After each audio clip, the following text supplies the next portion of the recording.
Bonjour à toutes et tous.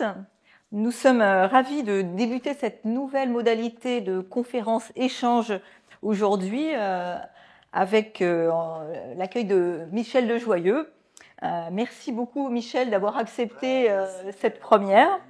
Et donc le professeur Michel Lejoyeux, que tout le monde connaît, mais est chef de service de psychiatrie et d'addictologie à l'hôpital Béchat. Il est également président de la Commission nationale de la psychiatrie et il est l'auteur de nombreux ouvrages. Alors aujourd'hui, il va nous présenter son livre « En bonne santé avec Montaigne ». Alors bien sûr, on peut se demander ce que peut apporter un auteur du XVIe siècle au sujet de la santé à l'heure des nouvelles technologies et de l'intelligence artificielle. En fait, c'est surtout l'occasion de rappeler qu'il ne s'agit bien sûr pas d'opposer la tradition et la modernité, ni d'opposer l'humanité et la technicité, bien au contraire, c'est de voir comment ils peuvent s'enrichir mutuellement. Comme nous le verrons lors de cette conférence, les essais de Montaigne apportent des éléments de réflexion intemporels et universels qui permettent de nourrir le sens et la pratique du soin. Et ce qui est intemporel et universel dans le soin, c'est l'humain. Justement, l'humain au cœur du soin. Il me semble d'ailleurs que l'idée de l'humain au cœur du soin est parfaitement incarnée par la célèbre phrase de Montaigne « parce que c'était lui, parce que c'était moi » au sujet de son amitié avec la Boétie. C'est une phrase qui illustre très bien la force du lien humain. Le lien humain, que l'on peut aussi appeler le soin relationnel, est essentiel dans le soin auprès des patients. Et de façon plus large, il est aussi le soin que l'on porte les uns aux autres. Dans ce sens, chacun peut être un soin pour l'autre. Une parole encourageante, un regard bienveillant, une écoute attentive, un geste soutenant, une mise en confiance, une considération, tout cela, c'est le soin. C'est le soin que chacun peut prodiguer aux autres et c'est quelque chose qui est aussi susceptible de contribuer à soulager tout type de douleur. Cette dimension finalement à la fois simple et essentielle du soin n'est hélas pas suffisamment valorisée. Pourtant, bien qu'elle soit inquantifiable, elle est en fait absolument inestimable. Pour terminer, il me semble que l'esprit de l'approche du soin que nous allons évoquer aujourd'hui rejoint parfaitement la philosophie que nous portons au sein de l'association L'Humain au cœur du soin et que nous avons résumée en ces quelques mots: l'autre comme soi, l'autre comme soin. Merci Michel. Bravo, bravo, bravo, formidable. Merci, merci Claire, à la fois pour l'invitation, pour tout ce que tu fais. On est tous les deux très très jeunes, donc on ne va pas dire qu'on se connaît depuis 2-3 mois, c'est ça, hein. Quand tu parlais de Bichat, de Marcel Franciscan, tout ça, on parle d'un temps, fait moins de 20 ans. Bon, je suis très content d'être avec vous. C'est assez paradoxal de parler de Montaigne, inspirateur de la médecine. D'abord parce que Montaigne disait « Moi, je veux bien payer les médecins, mais j'écoute pas ce qu'ils me disent. » Donc déjà, on pose les trucs. Je veux dire, Montaigne ne faisait pas confiance à ses médecins. Montaigne a été à peu près toujours malade, en plus, a eu plein de maladies.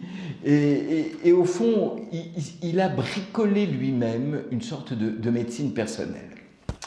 Alors, pourquoi moi je me suis lancé dans cette idée de voir les applications de Montaigne? Déjà parce que vous allez voir, Montaigne, c'est un philosophe assez marrant, assez iconoclaste.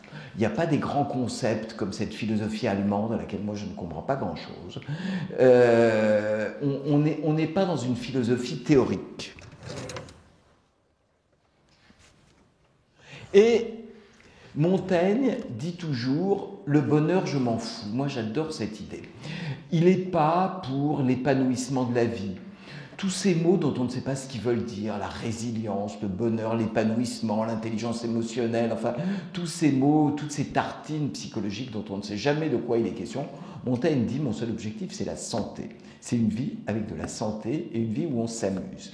Donc, il est vraiment dans quelque chose qui est très concret et j'allais dire très anti-intuitif par rapport justement à une psychologie éventuellement un peu gentillette, un peu dans, voilà, développons-nous, aimons-nous, soyons empathiques. Montaigne dit, il ne faut pas être trop empathique. Tu imagines une chose comme ça? Parce que quand on ressent trop les émotions des autres, ça rend malade. Il dit, un tousseur à côté de moi me fait tousser. Vous voyez, donc si on formait nos étudiants en leur disant, ne soyez pas trop empathiques, mais il a une espèce de côté ours un peu solitaire et provocateur, dont évidemment les leçons sont, vous allez voir, très ravigorantes. Alors juste pour vous rappeler, il naît en 1533, il rencontre Étienne de la Boétie en 1558, tu le dis très bien Claire, il dit cette merveilleuse phrase sur l'amitié, parce que c'était lui, parce que c'était moi, qui est vrai de toutes nos relations amicales, amoureuses. Pourquoi est-ce qu'on est ami de quelqu'un? Pourquoi est-ce qu'on est amoureux de quelqu'un? Pourquoi est-ce qu'on partage sa vie avec quelqu'un? La réalité, c'est qu'on n'en sait rien. Hein, parce que c'était lui, parce que c'était moi. Cette espèce d'évidence qui, à un moment, va s'imposer comme quelque chose qui va dépasser toutes les réflexions. Il écrit ses essais en 1572. Il est élu maire de Bordeaux. Hein, c'est un prédécesseur de Chaban-Delmas, de Montesquieu. Quand on va à Bordeaux, ils sont très fiers et de Montaigne et de Montesquieu. Et je cherche le troisième M que je ne trouverai pas. Et il meurt en 1592. C'est un homme politique très étonnant par rapport aux hommes politiques actuels. Il parlait de ses émotions. Il disait « mon boulot est difficile ». Vous imaginez si nos hommes politiques disaient ça? Il avait une espèce de capacité justement, et c'est ça qui est très intéressant, à parler de lui. Hein, donc on est, avec Montaigne, pas du tout dans la théorie.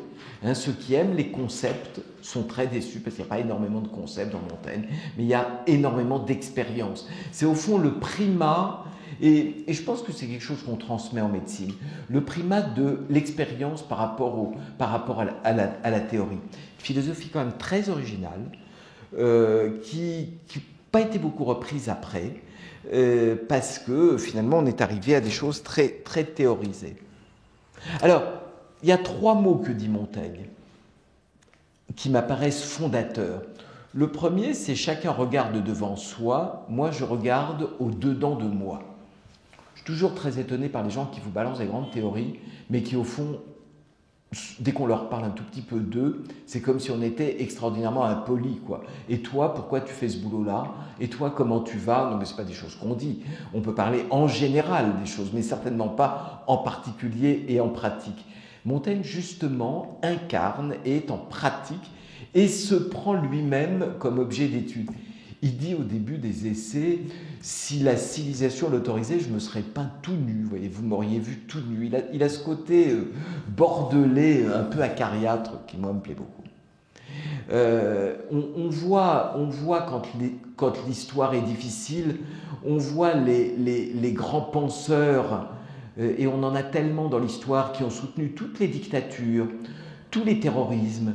Et on voit au fond Montaigne, il dit non, moi je ne veux pas de ces gens lâches en action et philosophes en parole seulement. Je peux vous dézinguer, comme la conférence est filmée, je ne le ferai pas, mais j'aurais pu vous faire un name dropping de tous ces philosophes. On avait commencé à en partager un avec le monsieur du premier rang, qui sont courageux en théorie et qui ont à peu près soutenu toutes les dictatures. Mais finalement, on leur pardonne tout parce qu'ils sont tellement théoriciens, ils savent tellement bien penser, ils savent tellement dire des mots intelligents qui nous touchent que c'est pas grave hein, qu'ils aient soutenu les camps, tout ça n'est pas si grave. Montaigne reste sur cette idée, on est cohérent, on est le reflet de ce qu'on est. Et puis, dernière chose, qui est pour moi la base de mon métier, parce que moi je suis prof de psychiatrie, je travaille avec comme référence les thérapies comportementales.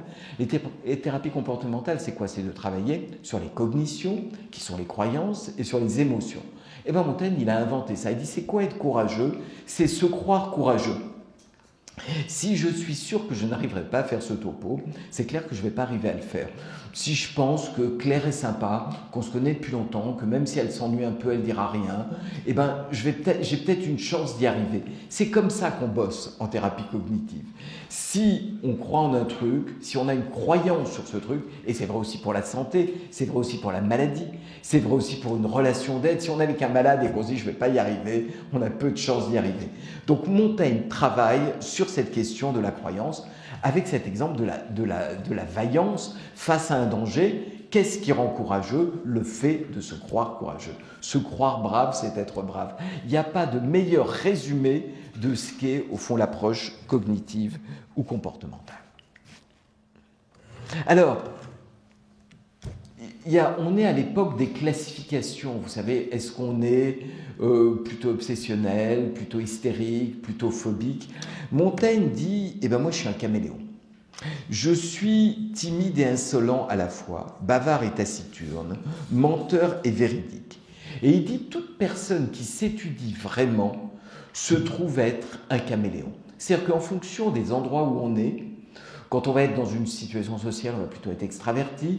Quand il s'agit d'aller ranger ses affaires, on devient gravement obsessionnel.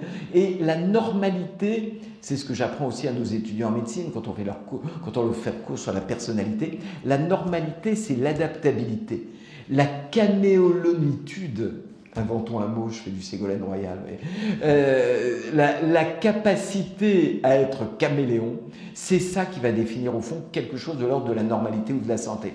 Donc quand on a une psy qui est trop classificatoire, qui va vous mettre les malades, le bon malade, le gentil malade, le malade idéal, on reprend par exemple les catégories de Balint là-dessus, et bien au fond on se trompe, parce que la réalité, c'est que par exemple vos malades devant vous, ils sont d'une certaine manière, avec leur famille ils sont d'une autre, avec un infirmier ils sont d'une manière, avec un médecin ils sont d'une autre, et tout ça n'est pas un indice de pathologie mentale, c'est simplement que notre vraie nature, et c'est Montaigne qui nous l'apprend, c'est une nature de caméléon, c'est une nature qui dépend du support sur lequel on nous pose. Et ça nous met à l'abri de tous les idéologues. Vous voyez, votre ami philosophe, lui, il n'est pas caméléon, il ne bouge pas. Vous voyez, il reste bien d'un côté et il n'en bougera pas. Il m'a aidé en m'en parlant. Vous voyez, mettez-le n'importe où, vous voyez, il ne changera pas de côté. Il a des convictions, lui. Montaigne, c'est exactement l'inverse. Montaigne, il a des doutes. Vous voyez, alors, il y avait les idéologues de son époque qui faisaient la nuit de la Saint-Barthélemy, il y a les idéologues d'aujourd'hui. Montaigne oppose à l'idéologie, aux certitudes, la force du doute. Et ça, je pense que c'est bien. Alors, tu parlais de la relation d'aide, hein, tu parlais de la relation thérapeutique. Montaigne a dit des choses formidables. Il dit « J'estime que ce qui ne peut pas se faire par la raison, par la sagesse et l'habileté, ne se fait jamais par la force. N'essayez pas l'autorité, ça ne marchera pas. Il suffit d'avoir vu un ado et d'essayer de convaincre un ado de faire un truc. Soit vous y arrivez, soit de toute façon, vous n'y arrivez pas. Et même des plus jeunes que des ados. Qu'un enseignant, il manque un petit T, juge du profit de ses mots, non par l'effet sur la mémoire, mais par celui de sa vie. Et c'est un vrai challenge qu'on a, et c'est pour ça qu'au fond, aujourd'hui, on est en train de revisiter nos pédagogies, à faire beaucoup de cas cliniques simulés, parce que moi, j'en vois des étudiants qui sont des experts qui ont lu tout Canguilhem, tout Durkheim, et qui sont des catastrophes devant des malades. Vous voyez, le sujet n'est pas tellement qu'il soit bourré de théorie, mais c'est que face à un malade, il soit poli, il soit élégant, il soit respectueux. Et au fond, notre challenge à nous, c'est peut-être pas de leur apprendre des grandes tartines de philosophie, mais c'est de voir si de ces éléments théoriques, ils font quelque chose pour être des bons soignants. Donc l'humain au cœur du soin, ça me plaît beaucoup, moi ça. Ça me plaît beaucoup parce que justement, on n'est pas dans la théorie. On n'est pas dans l'idéologie, on n'est pas dans la théorie. On est vraiment dans une relation duelle, dans une relation simple et duelle. Et c'est un peu ça, Montaigne, si on devait avoir si on cherchait une prolongation moderne, moi je vois un autre gars du Sud qui était Brassens, vous voyez, déjà celui qui n'emmerde pas trop son voisin. On est un peu dans quelque chose comme ça. Moi, je suis frappé, c'est un peu ça qu'on veut inculquer aux jeunes soignants. C'est une sorte de modestie et de capacité à douter. voyez, de ne pas appliquer un système, un modèle, quelque chose comme ça. Alors, ça je vous l'ai déjà dit. Et au fond, comme base de la santé, Montaigne cite cette phrase d'Épictète, qui est la phrase définitive d'Épictète: nous ne sommes pas tourmentés par les choses, mais par l'idée que nous nous faisons des choses.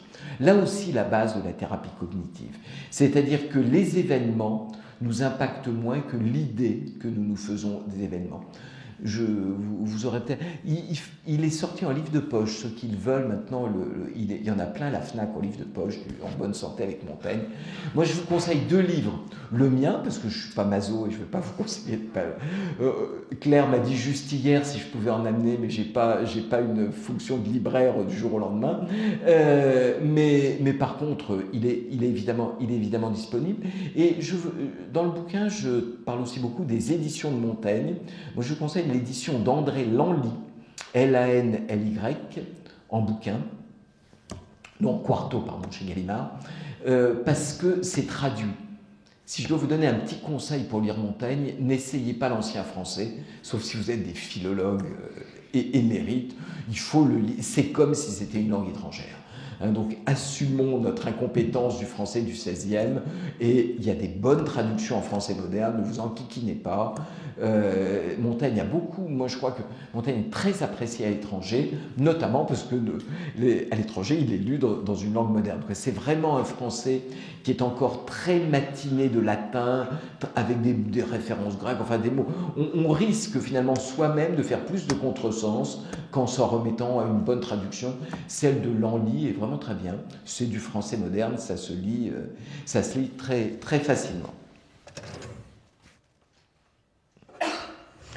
Montaigne racontait une histoire d'incohérence amusante en racontant l'histoire d'un noble très, très pieux qui traversait tous les jours une chapelle et qui faisait ses prières, et qui, après avoir traversé la chapelle, arrivait de l'autre côté, et de l'autre côté rejoignait sa maîtresse. Et Montaigne dit, d'après vous, quelle devait être la tonalité de ces prières? Et au fond, cette idée toujours de la cohérence entre la théorie et la pratique. Pourquoi on est là? Pourquoi est-ce qu'on va en fin de journée prendre du temps pour faire l'humain au cœur du soin, pour réfléchir un peu à ce qu'on fait, pour réfléchir à ce qui peut nourrir ce qu'on est? Parce qu'on a besoin de cette cohérence. Et on s'aperçoit, vous avez vu que l'actualité récente nous donne des images tragiques. Ceux qui résistent sont ceux qui savent pourquoi ils sont là, sont ceux qui ont très fort ce sentiment de cohérence. Et au fond, une des choses aujourd'hui, même que la psychologie moderne évalue, c'est cette notion de cohérence, savoir pourquoi je suis là et ce que je fais. Alors, je vais vous proposer 5 idées complètement choquantes. Parce qu'à l'heure où il est, il faut qu'on se réveille.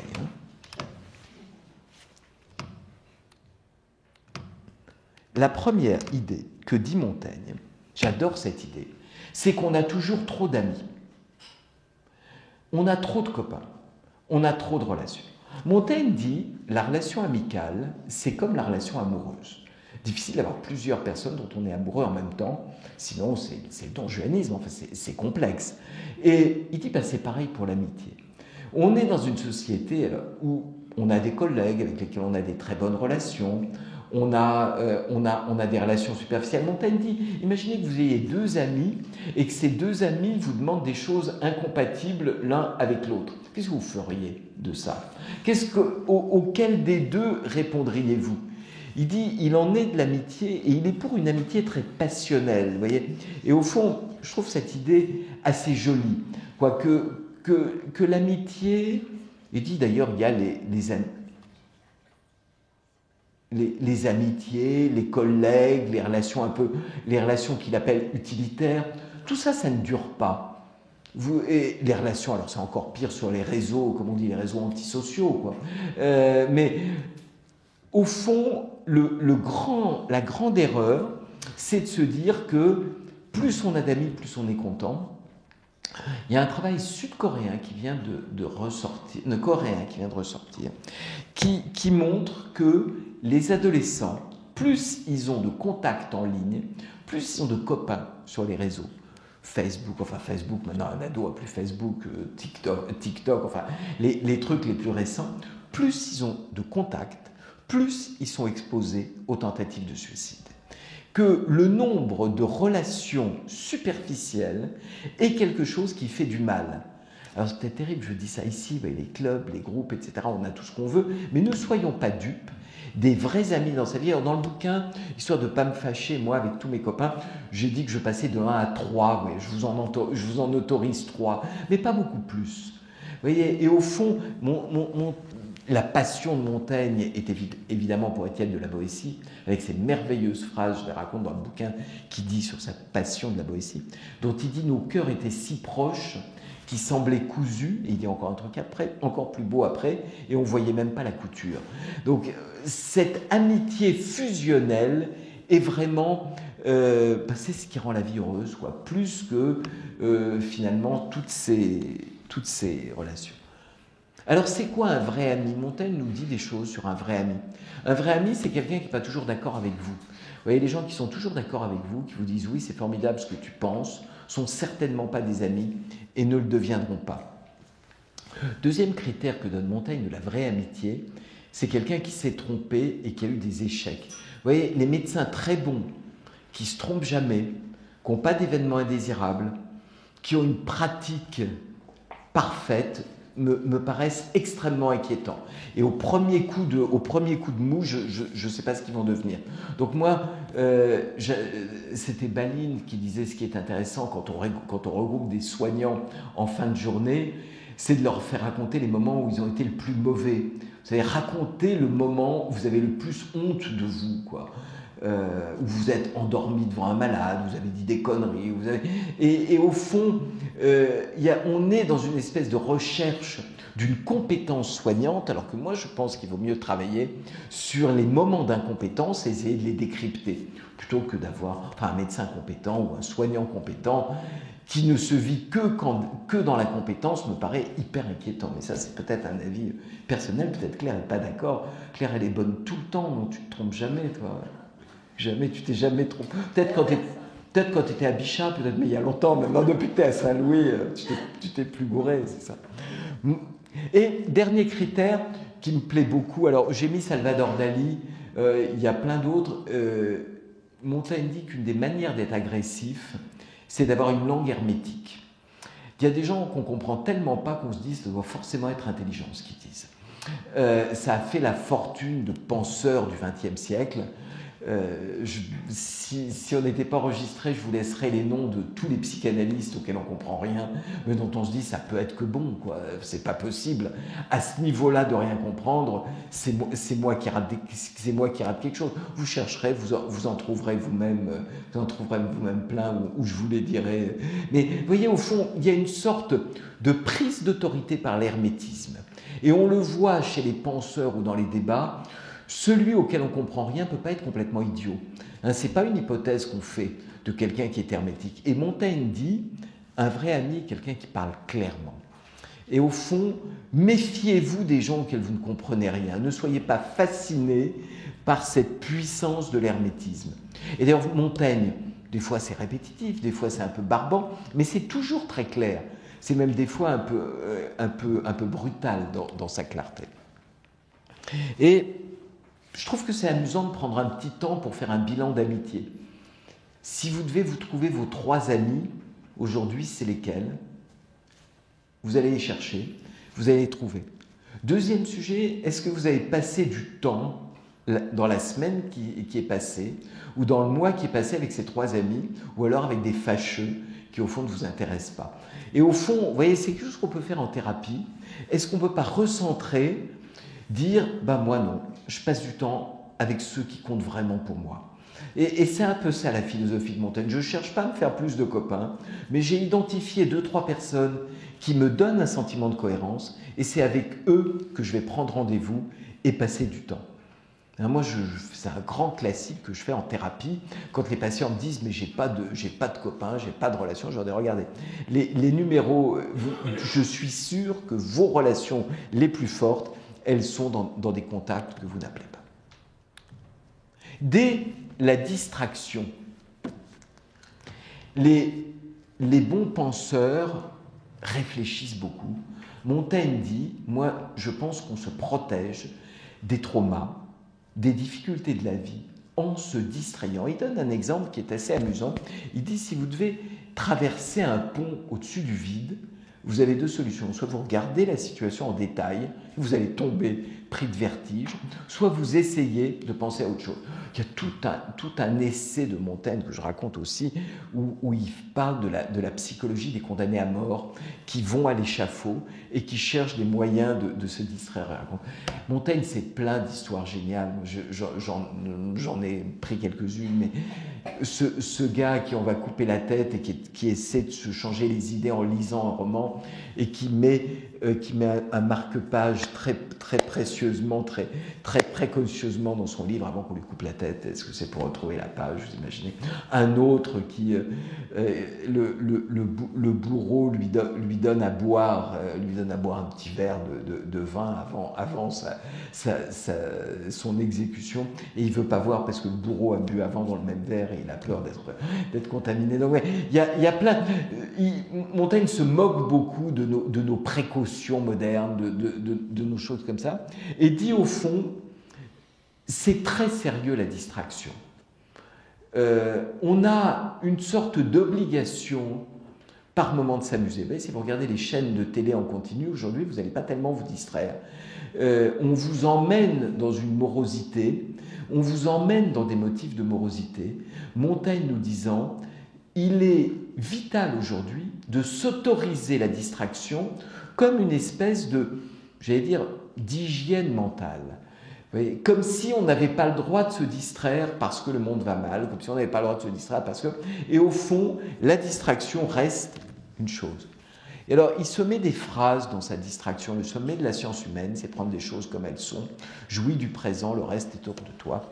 Et vous savez que Montaigne, il avait fait un truc marrant, il avait une bibliothèque dans son château près de Bordeaux, et il avait fait inscrire sur les poutres des bibliothèques des phrases de l'Ecclésiaste, des phrases de... Il avait mélangé globalement Platon, l'Ecclésiaste, enfin les phrases qu'il animait, et il défendait aussi beaucoup le fait de se distraire.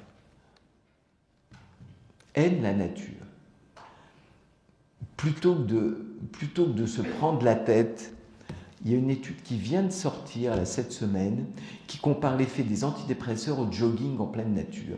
Et bien le jogging, ça marche aussi bien dans certaines conditions. En plus là, imaginez si ce morceau-là est diffusé sur Internet. C'est un protocole tout à fait rigoureux qui montre que 3 séances hebdomadaires d'activité physique peuvent avoir chez certains déprimés un effet comparable à ceux de psychotropes ou d'une psychothérapie. Donc c'est probablement quelque chose dont on ne parle pas assez, que cette activité physique, que le lien avec la nature. Et Montaigne avait une grande copine qui était sa chatte, qu'il aimait beaucoup. Il aimait beaucoup aussi ses chevaux, et tout ce qui est de la relation avec les animaux lui tenait très à cœur. Quand je joue avec ma chatte, nous entretenons de singeries réciproques. Qui sait si elle ne tire pas plus son passe-temps de moi que je ne le fais d'elle? Au fond, il distrait son chat. À qui est la faute de ne pas nous comprendre? À elle ou à moi? Car nous ne comprenons pas plus les animaux qu'ils ne nous comprennent. Donc n'imaginons pas qu'il y en a certains qui ne soient pas doués de langage et d'autres pas. Oui, on est au XVIe siècle, bien avant le déferlement écologique. Et lui nous dit déjà la nature, les animaux. On est, comme vous savez, dans l'époque des commémorations. Si on ne commémore pas un événement, si chacun ne commémore pas toutes les catastrophes qui lui sont arrivées, c'est une tragédie. Montaigne dit que pour aller bien, on a besoin d'oubli. On n'a pas besoin de commémoration. Ça suffit.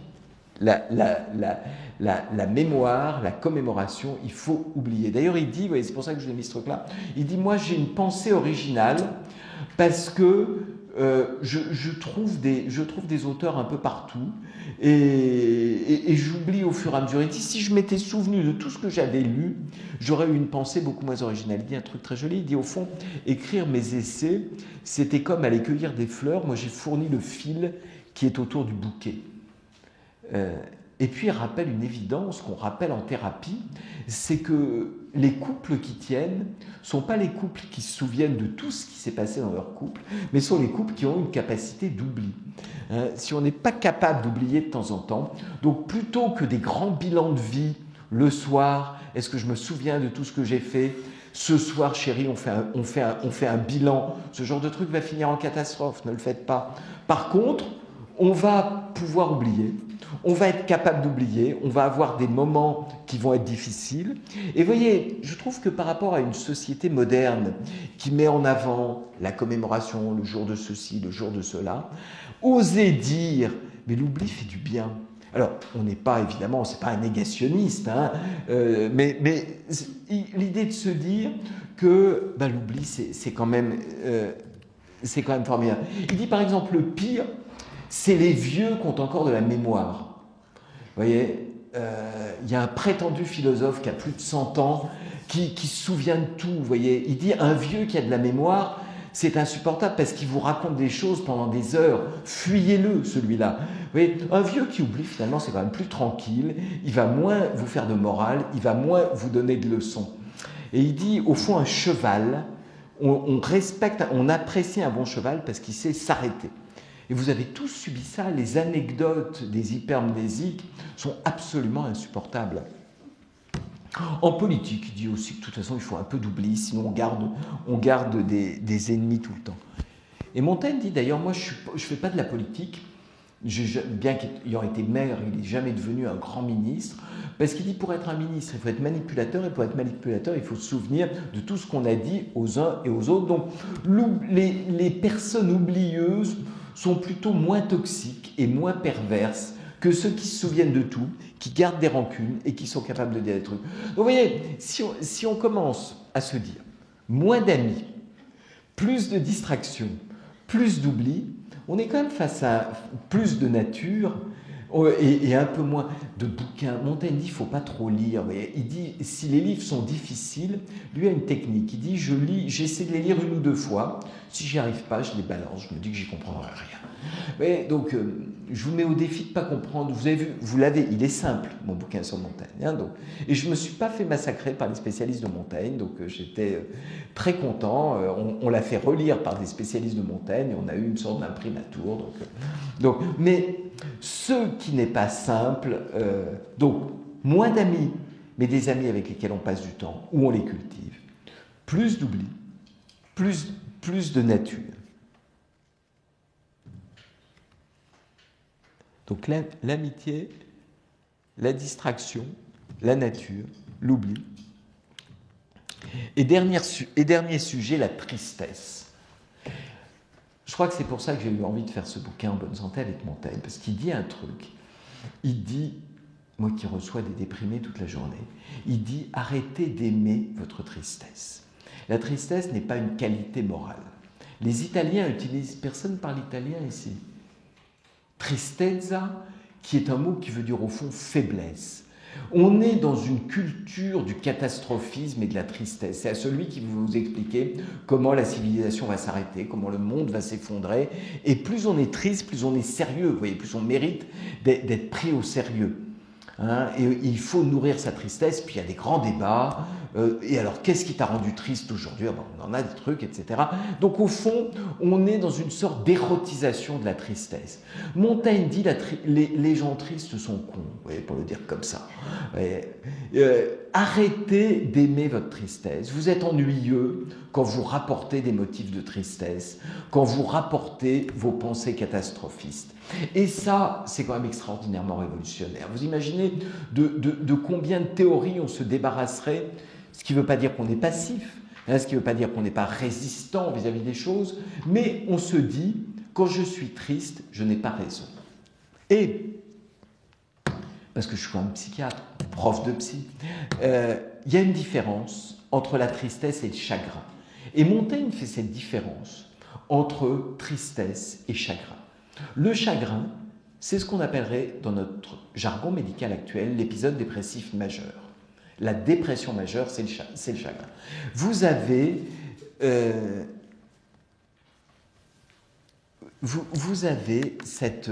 roi grec qui fait la guerre et fait un pari stupide, dit si je gagne ma guerre, la première personne que je rencontre, je la sacrifie aux divinités qui m'auront protégé, qui m'auront permis de gagner la guerre. Sauf que pas de chance, il rencontre Iphigénie, sa fille, et il faut la sacrifier, l'engagement est pris.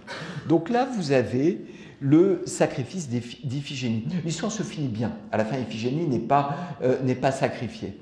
Et ce que dit Montaigne, c'est que dans le sacrifice d'Iphigénie, et il parle de ce tableau, on voit les gens qui sont tristes. Mais il dit le père, son visage est caché par un voile, parce qu'il y a des moments où la tristesse est tellement forte qu'elle est non représentable, et ça s'appelle le chagrin. Et vous voyez, au fond, on pourrait faire la différence, et c'est tout notre boulot en psychiatrie, entre ce qui relève du chagrin, c'est-à-dire d'une maladie, qu'il faut traiter médicalement. Moi, je défends les antidépresseurs, je défends les traitements biologiques, les traitements classiques, hein, surtout pas les jus de plantes ou les choses comme ça. Donc, on traite les maladies dépressives, on respecte les états de tristesse. Et tout notre boulot de psy, avant de donner un médicament, avant de traiter, c'est de faire la différence entre ce qui ressort d'une maladie et ce qui ressort d'une émotion. La tristesse, c'est une émotion. Je vous rappelle que dans émotion, il y a motion, ça bouge. Donc, on a des moments où on est triste, il y a des événements qui nous rendent tristes, il y a des deuils qui nous rendent tristes, il y a des moments qu'on traverse qui nous rendent tristes. Ces moments-là, on les respecte, on ne les traite pas. Quand il s'installe un chagrin, là, on le traite. Mais encore faut-il pour ça ne pas aimer sa tristesse. Montaigne dit, il y a des gens qui font des musées de tristesse. Ils ont des musiques tristes, ils ont des tableaux tristes, ils ont tous les souvenirs de toutes les catas qui leur sont arrivées dans la vie. Donc avec ça, vous pouvez assez vite vous faire votre musée de tristesse. On est à l'hôpital public, vous voulez faire la litanie de l'hôpital public va mal, l'économie va mal, et avec le ministre c'est encore pire. Enfin, vous connaissez on déclenche un tout petit peu et il se fait immédiatement. Cette tristesse-là est une sorte de faiblesse intellectuelle. Vous voyez, cette tentation qu'on pourrait avoir à ruminer ces éléments-là. L'hôpital public n'est pas triste du tout. Regardez, un soir, comme ça, on est tous là, gratuitement, pour venir réfléchir à nos pratiques, pour mettre avec Claire de l'humain au cœur du soin. Moi, je trouve ça génial. Ça prouve qu'on a gardé la niaque, ça prouve qu'on a gardé notre capacité à nous interroger sur nos pratiques. Donc, ne nous racontons pas que l'hôpital est dans le gouffre.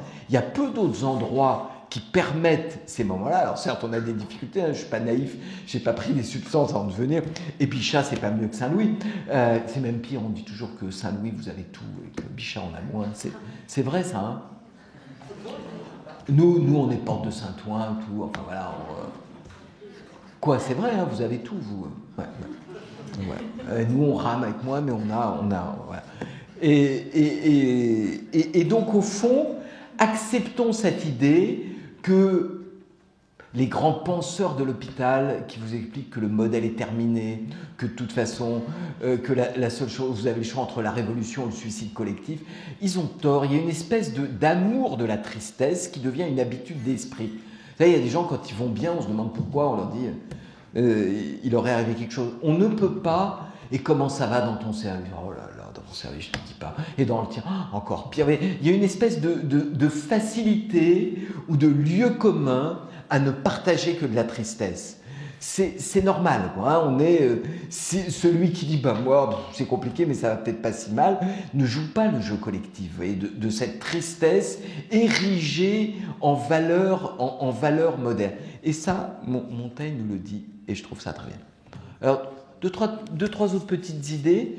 Montaigne, il aime bien manger. Hein. Il dit que c'est pas si mal de bien manger. Lui, il cultivait des vignes. J'ai été très prudent, l'addictologue que je suis, sur les doses de vin, parce qu'il va quand même jusqu'à 1 ou 2 litres de vin par jour qu'il autorise. Donc on a un peu baissé. Il raconte des choses très marrantes sur les addictions, Montaigne, un truc dont je me sers en consulte. Il dit, l'addiction, c'est pas compliqué, c'est une habitude. Et c'est pas faux. Il dit, regardez, je vous raconte l'histoire d'une dame, il raconte ça, qui avait trouvé un petit veau et qu'elle avait adoré, qu'elle avait pris dans ses bras. Sauf qu'elle a gardé l'habitude d'avoir son veau dans ses bras, puis à un moment, le veau est devenu un bœuf. Et quand vous avez un bœuf dans les bras, c'est lourd. Eh bien, c'est exactement ça, l'alcoolisme. Je me bats tous les jours contre des gens qui veulent que je leur donne des explications à leurs addictions. Quand je dis que c'est une habitude qu'ils ont prise et que l'addiction, c'est une habitude toxique dans laquelle on est rentré et que c'est pas en allant chercher la cause, une éventuelle cause qui sera de toute façon, à mon avis, assez foireuse, qu'on sortira de l'addiction. On sort d'un comportement pathologique en bougeant le comportement et en sortant de l'habitude. Tout ça est évidemment totalement hérétique par rapport à d'autres domaines. Tiens, je fais un peu de pub. Nous sortons chez Elsevier Masson la semaine prochaine notre traité d'addictologie avec plein de centaines d'auteurs français et internationaux. Et voilà. Si vous voulez, vous aurez tout sur l'addictologie. Et plus on est dans l'addictologie, plus on est prudent quant aux causes. Ah, il y a peut-être des facteurs génétiques, il y a peut-être des facteurs environnementaux, mais en tout cas, il y a beaucoup cette histoire de Montaigne, c'est-à-dire qu'au fond, on a pris l'habitude d'avoir un bœuf dans ses mains. L'autre exemple qu'il donne sont les habitants, les voisins des chutes du Niagara, qui finissent par ne plus les entendre. Il y a une autre histoire très belle dans les essais que je raconte aussi sur les addictions. Montaigne raconte qu'il y a une cloche au-dessus de chez lui et que les premières fois où il rentre dans sa bibliothèque, qui est l'endroit où il va écrire les essais, il entend le bruit de la cloche qui le met par terre tellement la cloche est forte et qu'au bout de quelques temps, il ne l'entend plus. Hein, les odeurs, c'est pareil. Nous avons une capacité à nous habituer.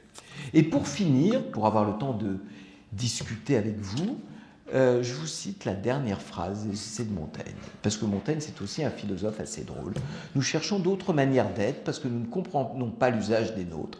Il est inutile de monter sur des échasses, car sur des échasses il faut encore marcher avec nos jambes, et sur le trône le plus élevé du monde, nous sommes encore assis sur notre cul. Voilà, il le disait comme ça en plein XVIe siècle. Je vous remercie de votre attention.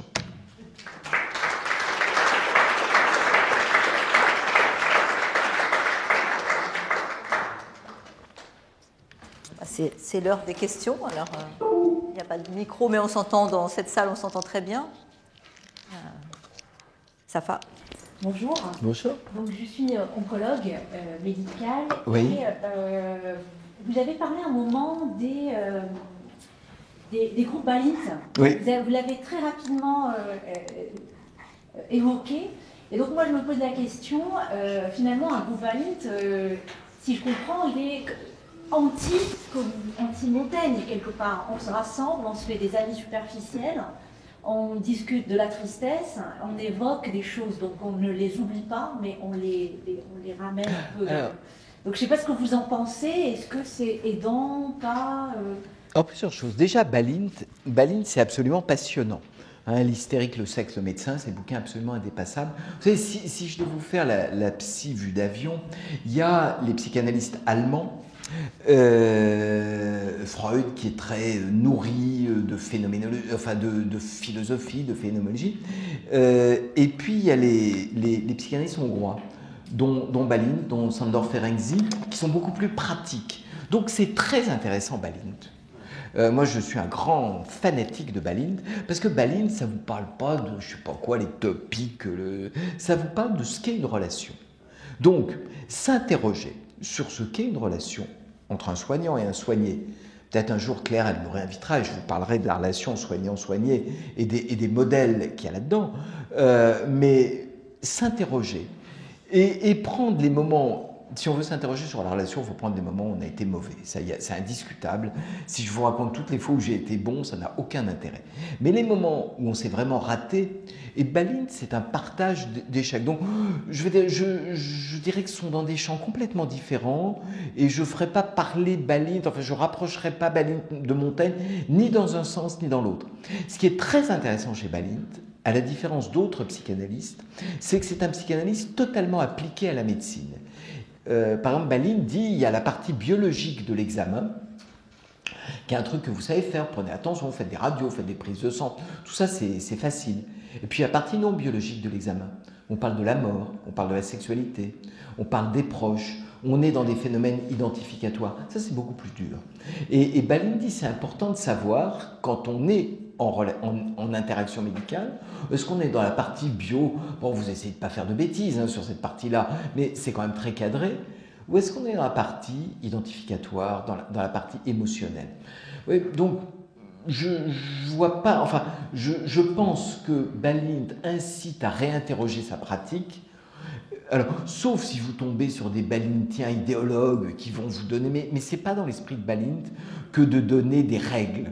Donc là encore, je dirais, pour moi, ce sont deux penseurs qui s'inscrivent dans le réel. En plus, quand vous lisez Balint, il parle des patients, il ne parle pas d'une théorie psychanalytique de la relation avec laquelle vous êtes d'accord ou pas d'accord. Donc voilà, non, pour moi, les deux sont pas incompatibles.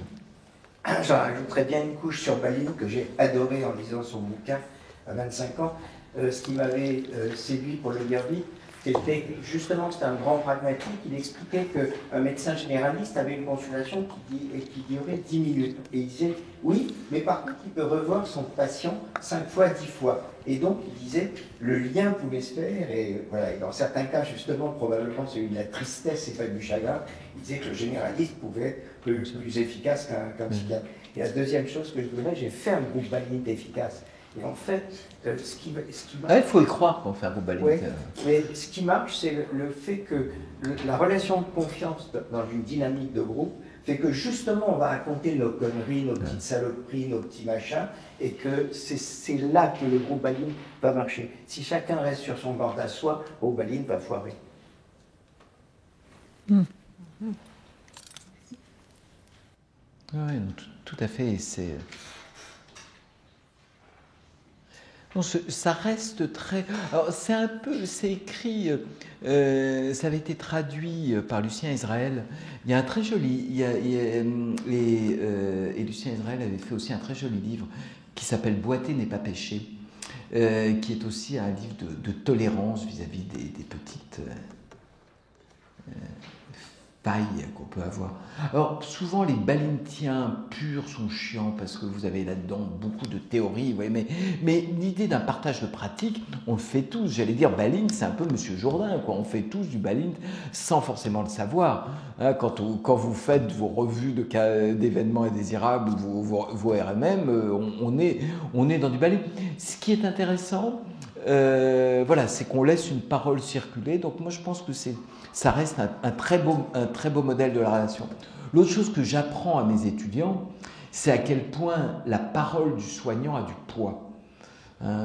Dites à vos malades qui fument ou qui fument trop ou qui picolent trop, même si vous pensez que ça ne sert à rien, la petite graine va... On a une étude à Beaujon où on montre que le fait de laisser simplement une lettre en disant vous avez une relation pathologique à l'alcool, à 3 mois, il y a une évolution différente quand on en a parlé.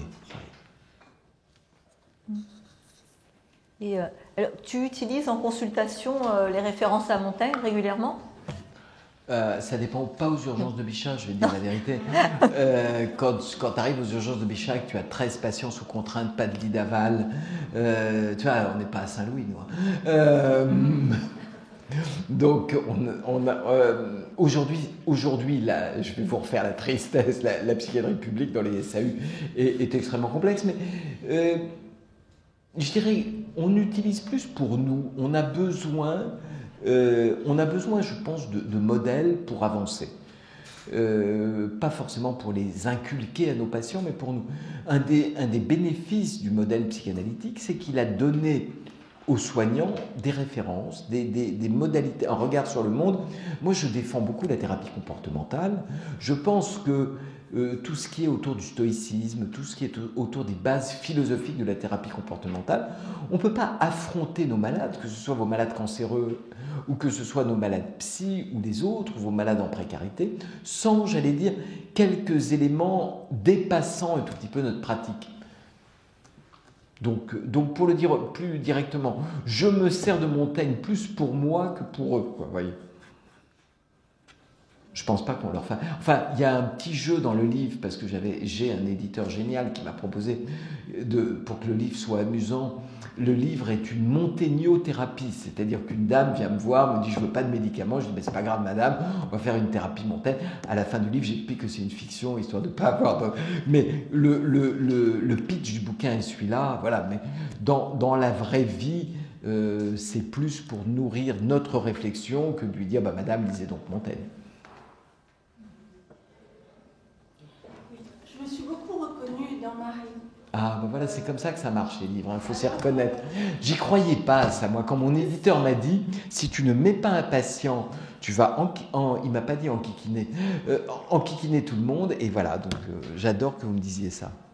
C'est un vrai roman, hein, pour ceux qui veulent le lire. Il y a même une fin suspense, c'est vrai. Puis, oui. Quand elle stimulait intellectuellement ses enfants, c'est un peu ce que j'ai fait, j'étais un peu dictateur. Ah ouais. Et j'achetais effectivement tous les cahiers de vacances, pour les stimuler. J'ai tout fait, sport, musique, j'étais inscrit à tout. Et alors, ils ont survécu? Oui, ça ouais. va. Très bien. Mais...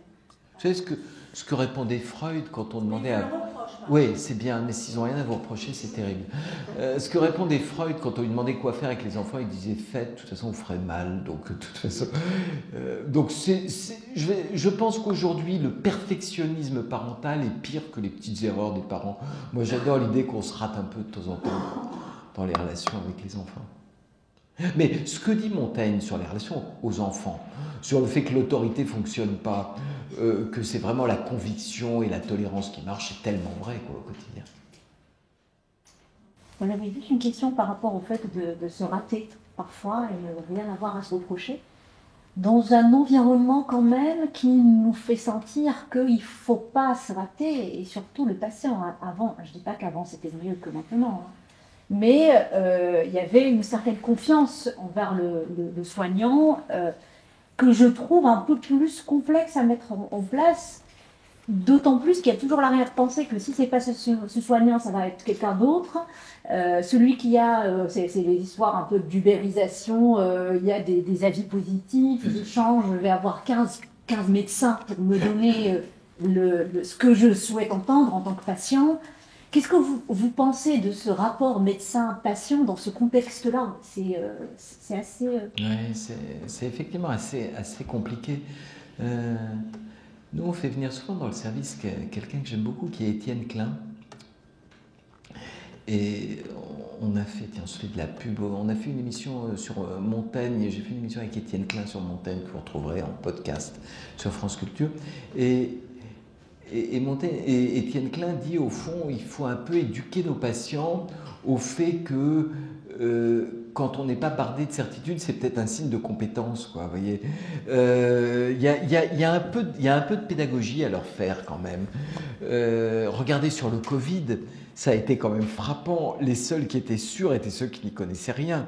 Nous, on a changé d'avis, on a eu des doutes, on a eu de l'expérimentation et ontologiquement, et ça je pense que l'idée est en train, quand même, c'est peut-être mon optimisme, mais l'idée est en train de germer que les grands médecins naturels, machin, qui sont absolument sûrs, sont quand même assez inquiétants, quoi, vous voyez.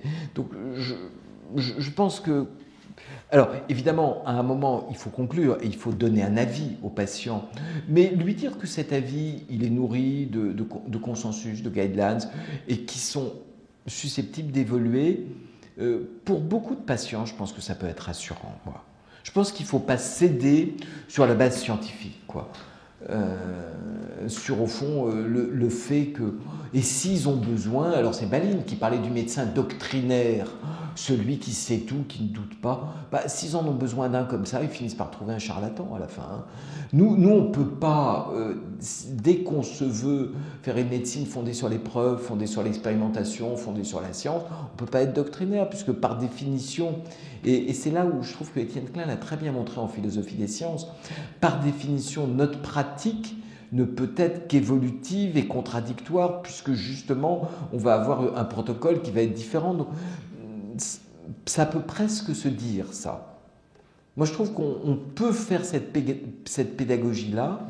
Et par exemple, en psy, moi, je veux dire, quand on voit un malade bipolaire, on lui explique ce qui se passe quand il prend un régulateur de l'humeur, ce qui se passe quand il ne le prend pas, les effets indésirables, le rapport risque-bénéfice. Je pense qu'on est dans une époque où nos malades sont très adultes, sont très informés, et on est assez tranquille, sauf si on est des tenants. C'est ce que, là encore, si on reste sur Balint, le modèle apostolique du médecin, c'est-à-dire d'une espèce de position de prêtrise, j'ai tout compris, j'impose mes mains et je vous guéris, ça marche plus, quoi. Et on est assez content que ça marche plus, quoi.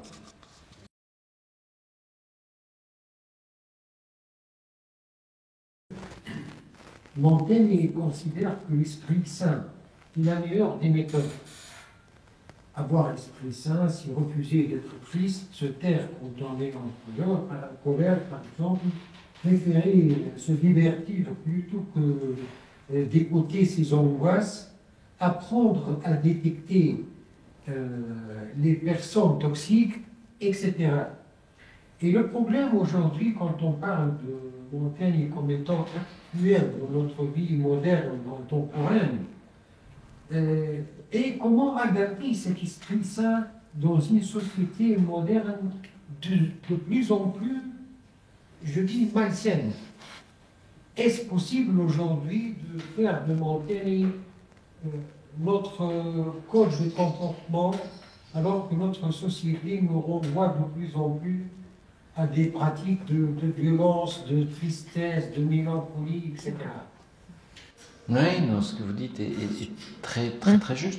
Mais on peut au moins ne pas en être dupe. Je veux dire, cette espèce de mise en avant d'une tristesse collective, on peut repérer que c'est pas une sorte d'obligation, quoi. On peut parler de l'hôpital sans avoir uniquement un propos défaitiste. Moi, je veux dire, je trouve que c'est quand même intéressant de trouver ce qui va bien dans notre hôpital public, ce qui fait qu'on continue à y travailler, ce qui fait qu'on l'investit. Et ce qui ne veut pas dire qu'on est béat et qu'on ne va pas aussi en trouver les difficultés, mais je pense qu'il y a aujourd'hui une obligation collective de tristesse ou de défaitisme qu'on peut... Enfin, on a avec Montaigne, puis avec bien d'autres auteurs, des arguments contre ça, parce que finalement, ce défaitisme est soit révolutionnaire, et on voit ce que donnent les révolutionnaires, soit passif, quoi. Et la réalité est évidemment entre les deux. C'est vrai que sur la tristesse, pour revenir un peu du côté plombant de l'hôpital, on se demande un moment si on peut avoir la niaque, le froid, et tout ça, mais moi j'ai l'impression que ça plombe quand même pas mal. Et je ne sais pas. C'est un peu comme si on était sur un bateau, on a l'impression que ça va couler. Et est-ce que c'est que. Attendez, on va laisser passer le monsieur. Comment arriver à en effet pas se faire embarquer dans ce plombant? Je dirais. C'est évidemment plombant, enfin je vais pas être naïf avec ça. Je pense qu'il n'y a pas d'obligation de plombage, si je le dis comme ça, quoi. On a le droit aussi de repérer les éléments positifs que peut nous apporter l'hôpital. Ce n'est pas une trahison de la cause hospitalière que de montrer et c'est pas une façon de dire on a trop d'argent, on veut rendre des postes. Enfin, je pense qu'il y a une sorte d'obligation collective à la dramatisation. Bien sûr qu'il y a des éléments de dramatisation, mais on a, notamment en termes de sens et de cohérence, aller bosser en clinique, aller bosser dans un truc où à la fin on va vous demander de faire 3 fois le nombre de malades que vous pouvez faire parce qu'il faut faire du chiffre d'affaires. Je suis pas sûr que ce soit l'idéal, ça, vous voyez. Et ceux qui nous quittent l'hôpital public pour aller enfiler un abattage de soins, je suis pas complètement convaincu, vous voyez. Donc je pense qu'il y a aussi, je pense qu'on manque de défense du service public, de l'esprit public, de ce qu'est notre hôpital, de l'accueil de tous. Enfin, moi, j'ai envie de continuer à faire ça, quoi. J'ai pas envie d'aller dans une structure où je serais obligé de refuser certains patients pour des questions de race, d'argent. Ce serait pas possible, quoi. Donc ça, c'est un bien commun et on a le droit de le défendre tout en montrant les difficultés. Mais je trouve qu'on ne met pas assez en avant. Regardez les Américains, ils l'ont plus ce truc-là, les Anglais l'ont plus, les patients anglais qui nous déboulent dessus. Donc on a quelque chose quand même qui est un beau jouet, qui est un jouet qui frotte, qui rouille, qui manque de plein de choses, mais je pense qu'on a un enjeu, y compris dans le service public, à repérer ce côté cohérent, ce côté qui a du sens, et puis évidemment avoir une exigence. Enfin, je ne suis pas là pour vous dire qu'il faut avoir moins de choses, mais aujourd'hui, un certain pan de la médecine n'autorise qu'un discours disant c'est une catastrophe, sans compter que ce discours catastrophiste a un effet aussi démobilisateur pour nos jeunes, hein, si on veut avoir des internes qui restent avec nous, si on veut avoir des collaborateurs qui restent. Donc, à un moment, je pense que communiquer sur ce qui nous anime ici à l'hôpital public, qui nous laisse quand même une liberté totale sur certains aspects, qui nous laisse des valeurs d'accessibilité, quels que soient les... Je vous dis, on voit plein de gens qui partent et qui vous racontent quelques années après que c'est pas très marrant, quoi, hein, de devoir refuser un malade parce qu'il est grave, parce qu'on peut pas, parce que son cas va être trop coûteux. Enfin, nous, c'est des choses qu'on n'entend pas, ça. Donc voilà, moi je pense qu'on a le droit de dire ça, et un certain discours hospitalier fait que le fait de dire ça apparaît comme une sorte de renoncement. Donc voilà, c'est un peu comme ça que j'aurais envie de dire. Oui, par rapport à la tristesse, je vais dire quelque chose qui va peut-être choquer. Mon fils est actuellement à Tel Aviv, dans un miklat enfermé, et quand je l'ai au téléphone, il n'est pas triste. Et il est plutôt courageux et pas anxieux. Alors, qu'est-ce que vous en pensez de son attitude? Parce que moi, je suis très très anxieuse et il ne l'est pas. Compliqué. C'est compliqué que vous dire, si ce n'est ma totale affection et sympathie pour le sujet. Il y a une étude qu'ont fait mes collègues et copains psychiatres israéliens sur des histoires qui nous apparaissaient terribles à l'époque et qui maintenant apparaissent, qui était le moment où les Israéliens prenaient des scuds. Avant le dôme de fer, il y avait des scuds, et ils ont étudié qui étaient les plus atteints psychologiquement. Et c'est eux qui ont mis en avant cette notion de sentiment de cohérence. C'est-à-dire qu'on sait pourquoi on est quelque part, quand on sait le sens qu'a les choses. Et c'est aussi ce qui nous fonde l'hôpital public. C'est-à-dire, au fond, quand on sait pourquoi on fait ça, c'est un facteur protecteur. Alors, ça ne veut pas dire qu'on ne souffre pas, ça ne veut pas dire qu'on ne voit pas tout ce qui se passe, voilà. Et vous le dites très bien. Mais je pense que la cohérence peut être protectrice. Je ne peux pas vous en dire beaucoup plus. Voilà.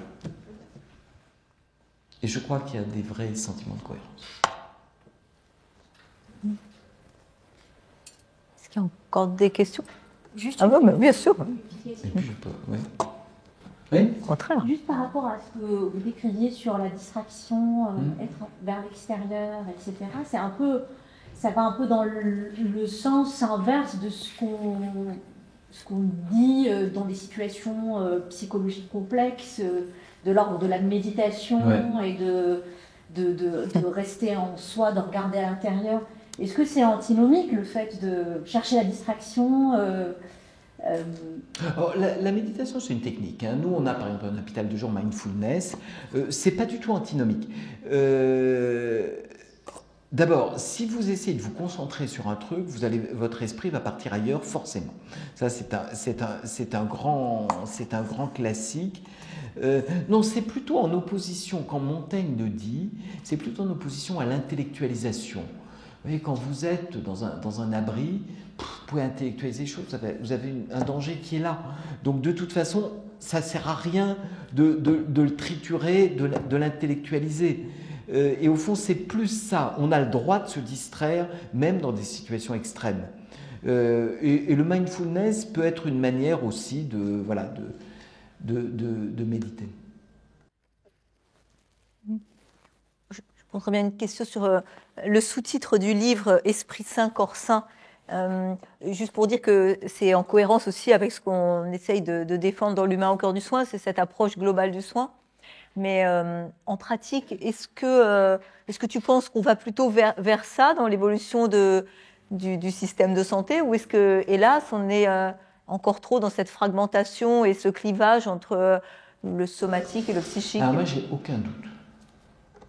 Je vais faire le mec péremptoire. J'ai aucun doute que ce clivage n'existe pas. Mes malades déprimés, ils sont mal dans leur esprit, ils sont mal aussi dans leur corps. La dépression, c'est une maladie. On ne dit plus dans le service physique ou psychique.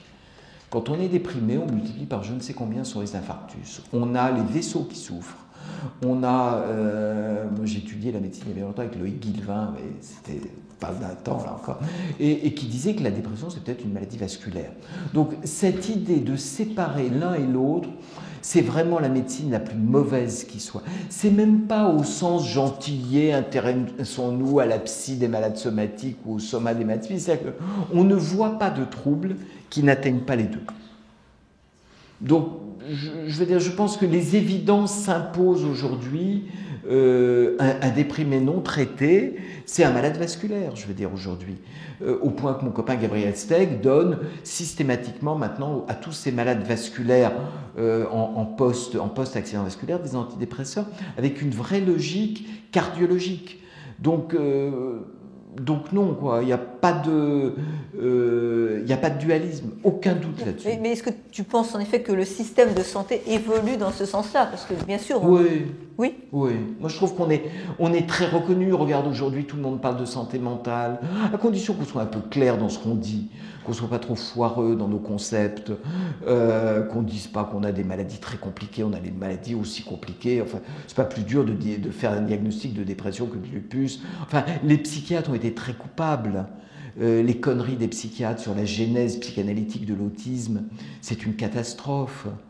Je veux dire, quand on accusait les mères, quand les enfants devenaient autistes, donc nous avons aussi des choses à nous reprocher collectivement. Si on revient à une psychiatrie très médicale, avec des critères, des traitements, moi je pense que c'est derrière nous le truc.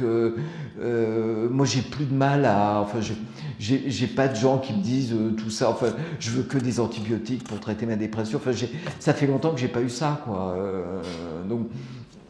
Moi, j'ai aucun doute, mais à nous aussi, psychiatres, de faire preuve de pédagogie, de faire preuve de clarté. Moi, je crois beaucoup à la classification, je crois beaucoup au DSM, qu'il faut apprendre à ne pas partir dans les lunes d'une psychiatrie trop compliquée, et on soigne un malade en soignant tous ces aspects. Non, il n'y a aucun souci. Et quand vous les soignez, vous, quand un cancéreux va mieux de son cancer, il va mieux aussi psychiquement. Enfin, il y a pas... Non, je crois que les évidences s'imposent aujourd'hui. Je pense que vraiment, alors peut-être pas sur ce qui est trop théorique, mais en pratique, c'est évident. Bon, moi, je pense que les patients sont tellement conscients de ça qu'ils se posent la question, mais est-ce que ce n'est pas parce qu'il n'est pas bien psychologiquement qu'il a attrapé le cancer? Absolument. J'allais dire, on psychologiserait presque trop aujourd'hui. Donc, non, aucun doute là-dessus. Bon, Ça arrête. Michel, merci beaucoup. Claire. On est dans Merci les temps pour l'invitation. et donc rendez-vous pour la suite alors.